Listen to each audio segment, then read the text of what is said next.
Welcome, ladies and gentlemen, to the life of Cat and Jeff, I guess, is what we're calling it right now. Yeah. Decided to do something different. Our little podcast talking about different things, wrestling, movies, music, pop culture, all the fun stuff. I'm your host, Kat. And I'm the co-host, Jeff. Let's see. What do we want to go into? WrestleMania. Yeah, let's talk about WrestleMania. WrestleMania 41 was here in Las Vegas. Yep. We didn't go. We watched it from home. Tickets were too expensive. Tickets were crazy. Yeah. Tickets were insane. Sorry, guys, if I was out of frame. Mm-hmm. For anybody that is watching the video today. But overall, I think it was a great show. It definitely brought a lot of eyes to wrestling. To me, it definitely showed things like that Tony Khan dropped the ball with a lot of stars, in my opinion. You know, there was a lot of stars made. Jey Uso defied the odds of proving that he was more than just a tag team wrestler. And even with the outcome of the night one main event with Seth Rollins teaming with Paul Heyman, which in my opinion just seems like they're forming a new dangerous alliance, with Braun Breaker now turning on, attacking Roman and Punk, sorry guys, turning on Roman and Punk and teaming up with them, and then going into a person that I felt didn't really belong in WrestleMania 41 just as much as, everybody's talking about how, The Rock said he was going to show up and The Rock never showed up. The Rock didn't need to be there, just like Becky Lynch didn't need to be there. Bayley was screwed. Yeah. They just gave her a fake injury and then took her out of the show and brought in Becky Lynch. Yeah. So. Don't go sleeping on Bayley. Yeah. Just because Charlotte and Becky were the stars of the Four Horsewomen, don't go sleeping on Bayley and act like she don't matter. The only one of those four girls that don't matter is the one that's all about the money. Girl, you peaked in NXT, and that was it. You've not advanced since. What are we talking about? Mercedes Moné. That has nothing to do with WrestleMania, though. I'm just saying, she's terrible. WrestleMania was a really good show. Anything that you enjoyed the most? Oh, no, I liked it. I liked the whole pacing of the show. It went by fast. I liked all the matches. They didn't really bore me or anything. They were good. I just wish that the Night 2's match of Randy Orton and Joe Hendry was a little long than just a squash match. I get why it happened, and I don't even view it as a squash match. Most fans do feel that opinion. I feel like it was a whole thing of Randy was prepared for Kevin. And he was so angry over everything with Kevin. And then life happens, injuries happen, and Kevin got injured. And so Randy had to adapt. Do I think it was great of a moment for Joe Hendry? Absolutely. But I'm going to say this. Justice for Karrion Kross, because that's who it should have been. Mm-hmm. Karrion Kross is from Las Vegas, Nevada. He cut his teeth at Future Stars of Wrestling. Mm-hmm. It was with Impact as Killer Kross, and they underutilized him there too. And the only part he had with this year's WrestleMania is him taking away Brass Knucks from, an influencer buddy of Logan Paul's. Yeah, Logan Paul's manager. And here's what's funny about that. Did y'all not notice the pop that Karrion Kross got when Karrion Kross got that? That tells you just how over that man is with the crowd. Well, people and that promo after, chef's kiss. Well, I'm just saying, people were booing on SmackDown on the Andre the Giant Memorial Battle Royal when he was eliminated. Very much so. Many people did not feel that Carmelo Hayes deserved to win that. Oh, no. I think he needs to go back to NXT. So what do you think of the Raw after Mania? Well, there was enough surprises as WrestleMania was. A Rusev Day indeed. Yeah, Rusev Day. We had Becky Lynch turning heel. Not shocked. John Cena getting RKO'd. And also, which I didn't know. I think this was the first time I saw heel Julia from NXT. This was a night of turned faces. So, to me, you bring up a good point. The Becky turning on Lyra, giving Liv and Raquel the becoming 4-time tag team champions. Do you think that will hurt Lyra as the Intercontinental Champion, or help boost Lyra as a female on the roster? No, I think she's over. I don't know. That crowd turned on her real quick and cheered Becky when Becky beat the crap out of her. Okay, same with John Cena when people were cheering for him and booing Cody Rhodes. Because everybody wanted to see that record broken. And history. Yeah, because nobody likes Ric Flair right now. He's still, he's in his 70s and he's still a D-bag. So... Let's talk about an announcement that was made during WrestleMania. What do you think of the WWE acquiring AAA and announcing the Worlds Collide? I think that's great. Because most of our great cruiserweights, were from like AAA and other promotions like that. Question for you. How do you think that affects AEW? Oh, no, it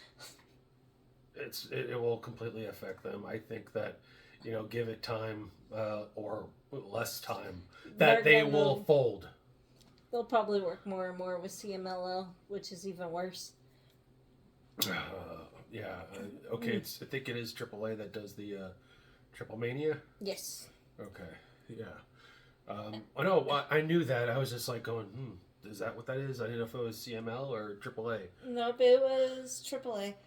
Question for you. What do you think of WWE working with TNA and now AAA and how that completely changes the wrestling world, especially with the hint that The Rock is thinking about getting New Japan? That is great. I mean, that's good for business, doing cross promotions. I mean, Vince used to do that back in the 90s with ECW. He used to do it in the 80s when he was acquiring promotions. Many people didn't realize that he worked with Memphis and was a heel in Memphis back in the 80s for Jerry Lawler. Yeah, so they could work on his Mr. McMahon character, which was the birth of the Attitude Era. So, yeah. What'd you think of tonight's NXT? It's good. Some really good high-flying action. These are a bunch of hungry wrestlers that want to give it all they got so they can make it to the main roster. It never disappointed. It never let me down. It always caught my attention, so... NXT has shown why NXT became the third brand. And why I appreciate the fact that they're going back to the roots with Evolve on Tubi. So remember to watch that on Tubi on Wednesday nights.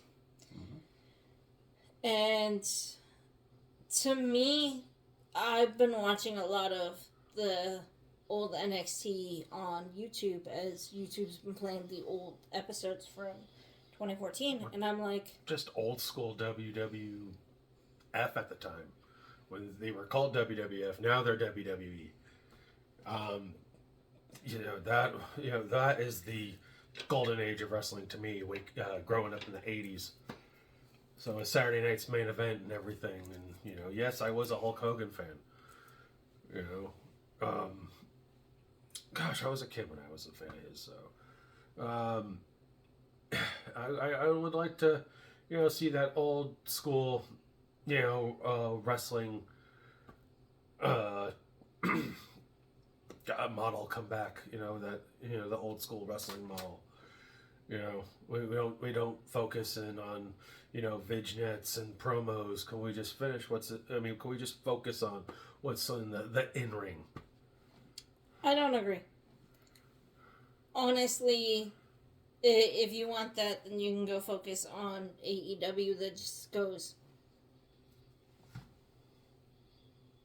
No, they have. See what sticks. No. WWE's gotten a lot better with their wrestling.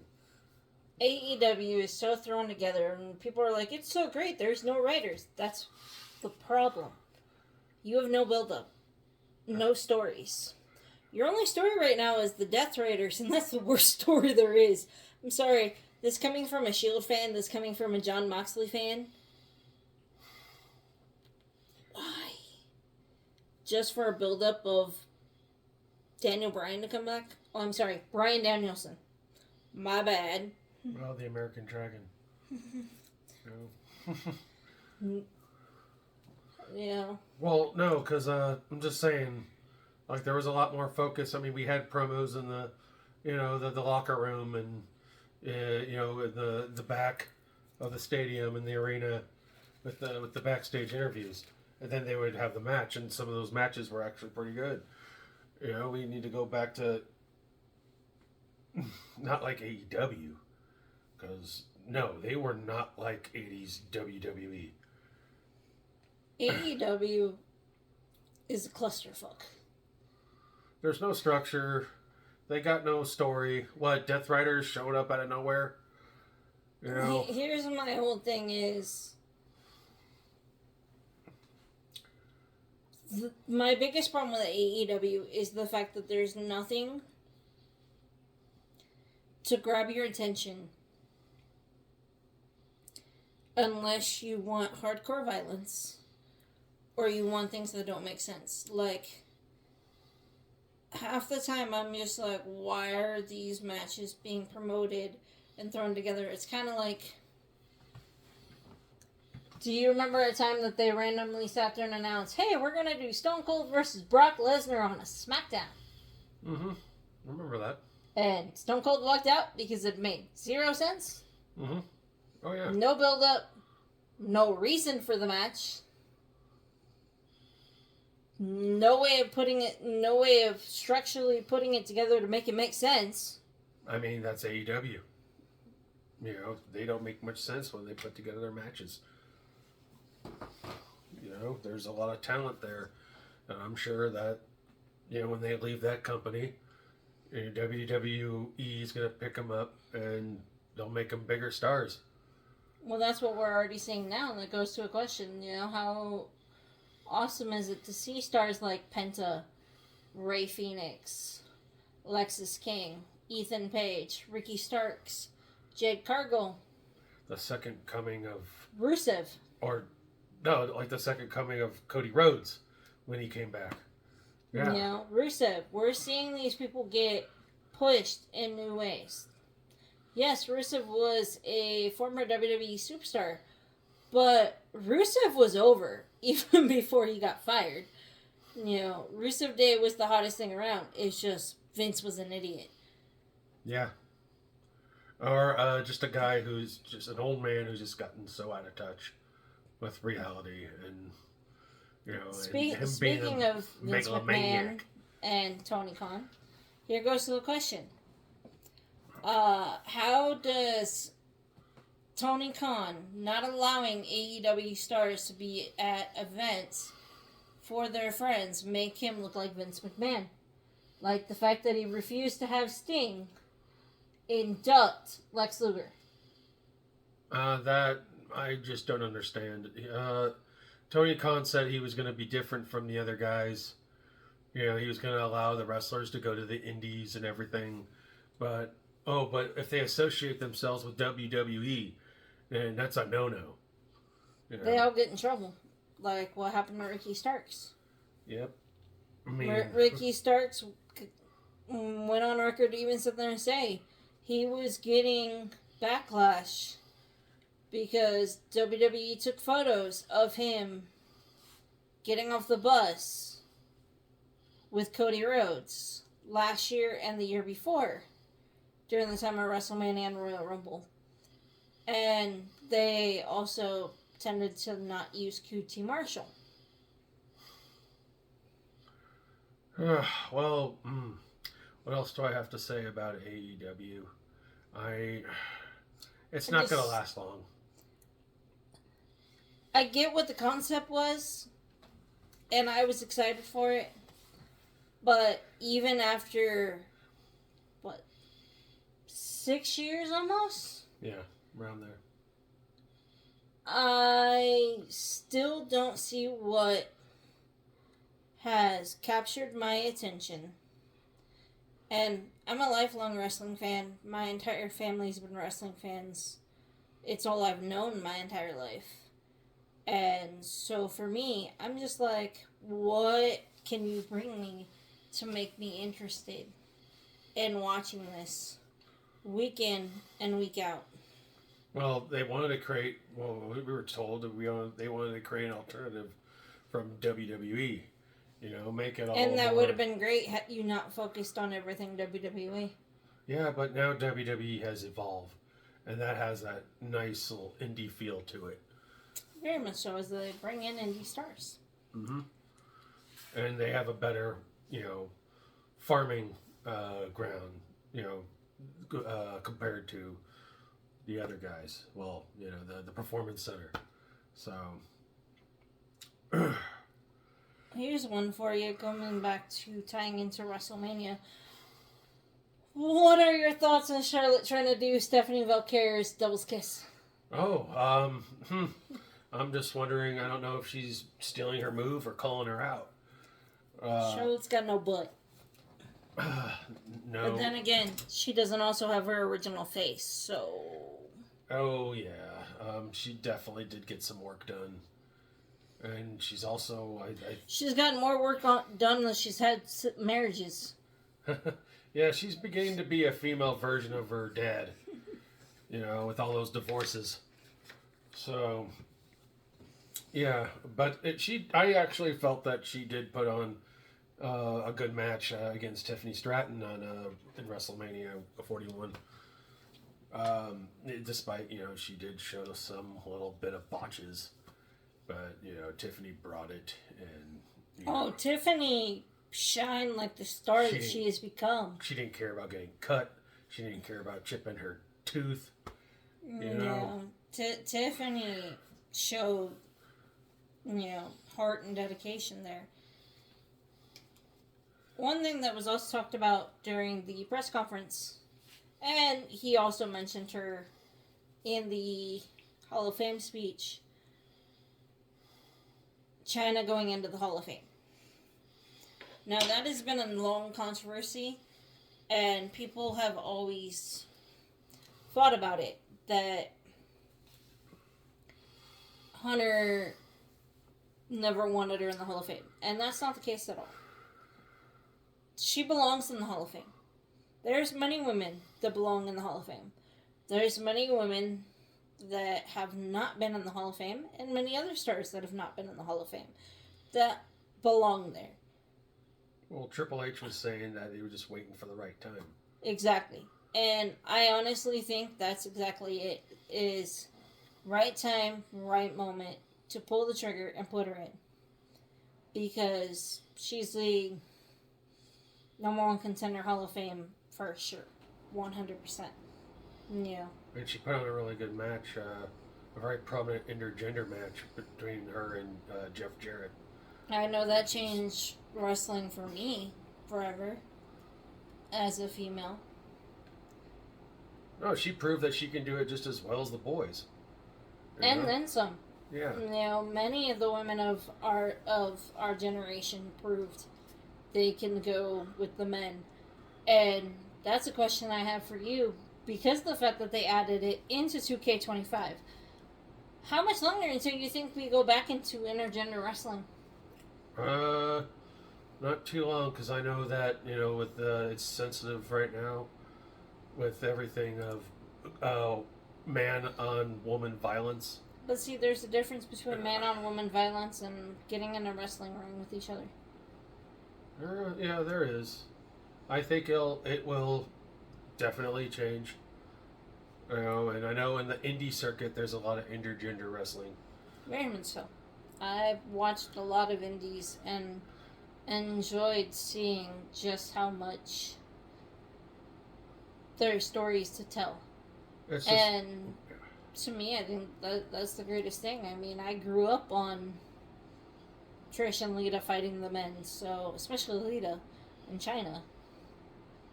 Yeah, but I'm just saying, like in this day and age of being politically correct and the woke time. You don't think Becky Lynch could take on Roman Reigns? Oh no, I think she can mop the floor with him. No, I like Roman Reigns. I was just kidding. If Roman watches this. If Roman watches this, is a miracle. He's got better things to do. Trust me. So, moving away from our wrestling side, because we can talk all day about wrestling. That's just who we are. We're giant wrestling fans. But I'll give you my rating for WrestleMania 41 Las Vegas. I would give it an 8 out of 10. I'd give it an 8.5 out of 10. There were some solid matches and some solid, in-betweeners, the vignettes and promos and the returns and surprises. I can't wait to see what happens on SmackDown. And who is this mystery person returning on SmackDown? And could it be an ex-AEW star? Well, an ex-WWE guy who went to AEW, now he's ex-AEW. But I'm not going to say it because I don't know if anybody knows about it, so no spoilers. So you're just going to have to tune in at the time of this video. We shall see if it's truly that person. Alright, we're moving on. Yeah, we're going to move on and do a little segment of your movie reviews of some movies you watched. Okay, a while ago I did watch with my stepson, Aiden, and my wife, Kat. We went to go out and see a Minecraft movie. Now, this is on the news for the wrong reasons, because there's a lot of, stupid people out there that think it's funny when you see a certain part of a scene and you want to just throw popcorn all around the movie theater and everything. Is it really that good to be doing stuff like that? Well, here's the thing. My stepson, he liked the movie. And I think so did you? I liked a lot of the jokes. Having watched people play the game, I understood a lot of it, and I think that's also part of your problem is you came into it blinded because you've never watched anybody play the game. You've never played the game. It just never really appealed to me. It looked like it was strictly for kids. Oh, it was definitely for kids, and Minecraft is a fun game for a lot of people. And the movie was funny. Definitely a movie that our son was able to enjoy and laugh at. I thought the most funny, most amusing character was Jason Momoa's character. He was the best. Yeah, he wore a wardrobe that was a cross between Macho Man and the Ultimate Warrior. Yes. And with a little touch of Bret Hart because of his glasses. Oh, yeah. Yeah, he just seemed like he was an old champion video gamer from the 80s, and he's kind of stuck in the 80s. That's the joke. And he does show some, naturally funny moments in it, and also, he's not the main star, it's Jack Black, Steve. Steve. And he's just He's Jack Black cosplaying Jack Black, turning it up to 11 with his performance just to try to make it interesting. I mean, kids will love it because of all the pretty shapes and colors and everything. While they're trying to entertain the adults here, the grown-ups. Most definitely. I found it to be somewhat of an obnoxious experience, in my opinion. And I can't believe there's all this hysteria, all this stupidity that is surrounding it. Well, that's what happens when you get a bunch of kids. I mean, this isn't the Rocky Horror Picture Show where, people can go and recite the movie. That's different compared to... I think it also happens when you have this day and age of social media, and you get young kids on social media and young kids on TikTok and think these things are funny. So we gotta recreate it. So it's what happens. But it's stupid. Okay, what's the appeal with the chicken jockey? I mean, this is what's causing mass hysteria of throwing popcorn and acting like people think they're playing chicken. And I actually heard people actually bringing in live chickens. That's weird. It's so stupid, And then this is a sad part. It's also when people are getting stabbed in the theater over something really inane. That's just towards kids. Stupid. It's just a mediocre kids movie. In my opinion, I know there's a lot of Aiden enjoyed it because that's his age group. I mean, that's the demographic that they're going for. But me, I just it's not like the Lego movie where you can actually learn something about it. It's got a message in it. Minecraft does not. I actually felt it. It was just an empty piece of product placement.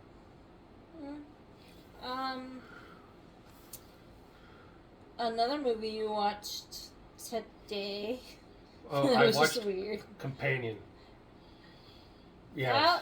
That is a total AI based. Even if it's making fun of AI with the robots and everything, it is a totally AI based written movie. I'm sorry. I feel like the writers just went, how can we make a funny movie and make it thriller? Use AI. It was stupid. Okay, it did have those sort of things in it, but I thought mostly it was a dark comedy. It was kind of poking fun at AI just a bit, but you were also you were rooting for without saying any spoilers because it was a different movie compared to what I saw in the trailer, which that's great. I didn't even see that coming. I can see the twists, the turns, the surprises. I remember saying to you, I thought it reminded me too much of Stepford Wives. Okay, yeah, Stepford Wives, Ex Machina, and a little touch of Terminator 2, because yes, there is something deadly that involves a person or a thing inside a policeman's uniform. It's like they took all those movies and went, how can we put it together? But I liked it. I thought it was fun. There were some, alright, as a big time horror movie fan, there were actually some pretty, brutal kills in it. And it was also well acted. I think Jack Quaid, he's good at now playing these kind of characters. I'm not going to tell you what kind of character he is. You just got to go in kind of blindly to watch it, and trust me, you'll enjoy it a lot more. And I would also recommend, after seeing this, if you haven't seen Ex Machina, the original Stepford Wives from the 70s, not the remake with Nicole Kidman, no. And heck, maybe even Terminator 2. But Companion, please go see it. Or watch it anywhere streaming. Well, watch it, because, that's why it's streaming, because it wasn't in theaters that long. 'Cause people would want to take their kids to go see Minecraft. Most definitely. I think so far that's it for this episode. Oh, we were going to talk about Twitch streaming. So we're going to get back into Twitch streamings. We both do stream on Twitch. Well, haven't in a while, but about to get back on. Under Real life cat getting underscore away. underscore Moonchild and The bold one 82 underscore. and so we're doing all that, having all that fun, and enjoying the day. Yeah, let's hope that people can, want to enjoy themselves watching the Minecraft movie without the chicken jockey scene. Oh my god, you're going to continue going on about chicken jockeys. We were going to talk about TV shows, but we haven't been able to watch a whole lot of TV shows. We're getting ready to watch Sister Wives soon, so our next episode... Yeah, there's a lot of shows. We'll be catching up on shows that we watch. I haven't even watched the second season of Yellowstone yet. And the show's now ended. Yeah, I just finished watching an anime, The Devil May Cry. Devil May Cry, the anime series, based on the popular video game series. And that was pretty good. But besides the point, yeah, this whole thing that we're doing, we're just going to see what we can do here. We're just trying to find our rhythm and rhyme here. So sorry if this first episode is like all over the place. We're still figuring it out. And I We're just wanna- still trying. I just want to let you know I'm not that heavy either. I was joking. I hope don't call me Jack Black, please, because of how I look. Steve. You're crazy. But we're gonna definitely get better at this. We're gonna continue going. We have setups getting started and everything. So this will look even better than you guys seeing our light behind us and everything if you're watching this on video. We love you guys and hope everybody has a good time. We're still figuring out the name of this The Life and Times of Kat and Jeff. for right now. Until we find something that's grabs us, All right, well, signing off. Peace, everybody. Rock on.